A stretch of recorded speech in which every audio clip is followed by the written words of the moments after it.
Assalamualaikum warahmatullahi wabarakatuh.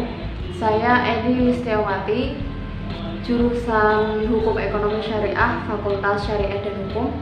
Saya di sini sebagai peserta PKD yang diadakan oleh Komisariat UIN Wali Songo Semarang. Saya dari Rayon Syariah.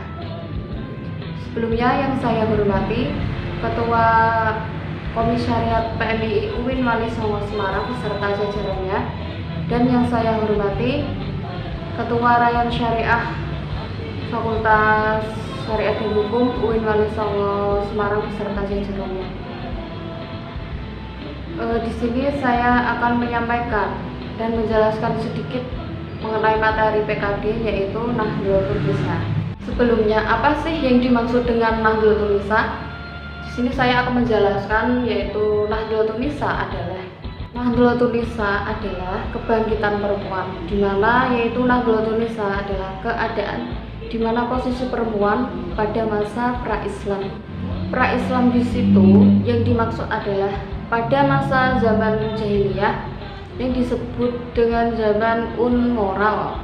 Di situ perempuan mengalami hal yang tidak adil dan tidak memanusiakan.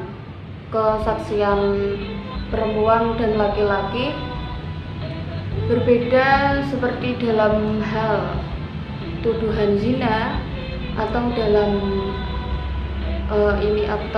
hal warisan. Perempuan dianggap tidak ada gunanya, seperti bisa berperang sebagaimana yang bisa dilakukan oleh seorang laki-laki.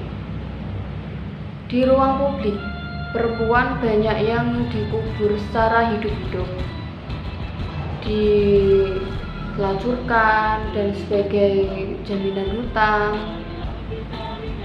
Terus di ruang privasi, perempuan dinilai dinikahi atau dicerai tanpa batas atau belum menstruasi. Jadi di situ tidak mengenal batasan umur untuk menikahi seorang perempuan, di mana perempuan sangat dilecehkan, tidak dihormati. Itu pada zaman masa pra-Islam, hanya perempuan sebagaimana digunakan sebagai jaminan hutang dan jaminan harta warisan. Oke, selanjutnya yaitu kondisi perempuan pada masa Islam sudah datang, yaitu dengan ciri-ciri Al-Quran mendeklarasikan kemanusiaan perempuan yang tertuang pada surat Al-Quran surat Al-Hujurat ayat 13. Kemudian tercantum juga dalam Al-Quran Al-An'am ayat 94, yang artinya intinya yaitu perempuan mempunyai ruh yang kekal.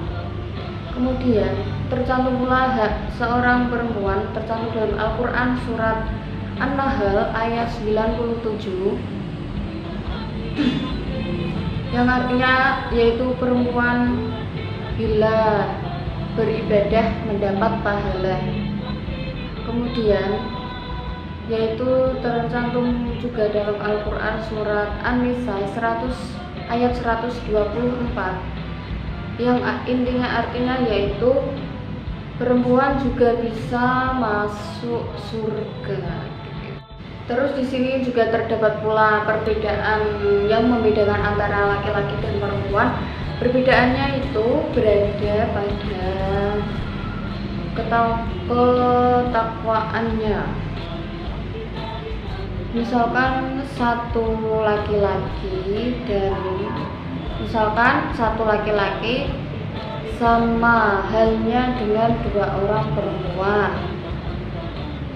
Terus kesimpulan selanjutnya yaitu Islam memberikan hak kepada perempuan untuk perempuan. Di situ juga Al-Quran juga memberikan hak dan keistimewaan untuk perempuan, yang isinya yaitu Al-Quran diturunkan untuk petunjuk petunjuk perempuan, dan kemudian tauhid menjadikan landasan untuk kemaslahatan perempuan.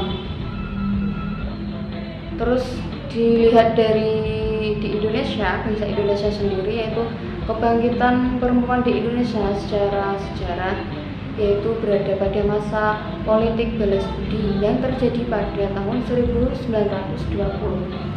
Kemudian juga di Indonesia itu diadakan sekolah modern untuk kaum perempuan, agar perempuan itu memiliki jiwa yang seperti seorang laki-laki, di mana perempuan juga bisa memiliki hak dan kewajiban sebagaimana yang dilakukan oleh seorang laki-laki. Terus kemudian terjadi pula periode gerakan perempuan di Indonesia. Yang pertama yaitu periode pengetahuan.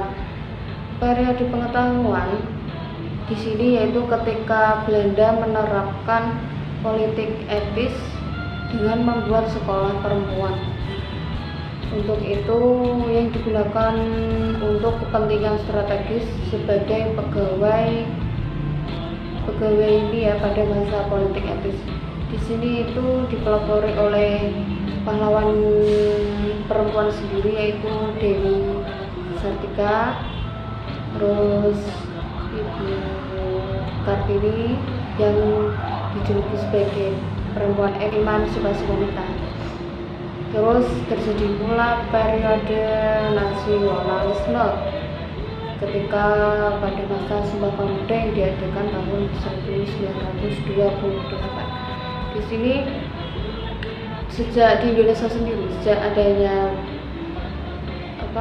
Raden Ayu Kartini sebagai emansipasi wanita, posisi wanita Indonesia ini sudah menyamai hak sebagaimana seorang laki-laki, di mana boleh berpendidikan tinggi dan sebagaimana mestinya, tidak seperti masa penjajahan dulu. Haknya perempuan itu harus di rumah terus, ya boleh belajar, boleh kemana-mana. Tapi untuk saat ini berkat perjuangan para pahlawan, alhamdulillah perempuan Indonesia memiliki hak dan kesetaraan sebagaimana seorang laki-laki memiliki hak. Oke, sedikit itu kesimpulan dari saya. Mohon maaf apabila ada kesalahan kata yang kurang berkenan di hati para pendengar. Mohon maaf sebanyak-banyaknya.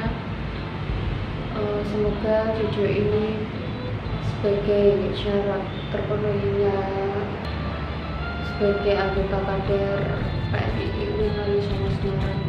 Terima kasih. Wassalamualaikum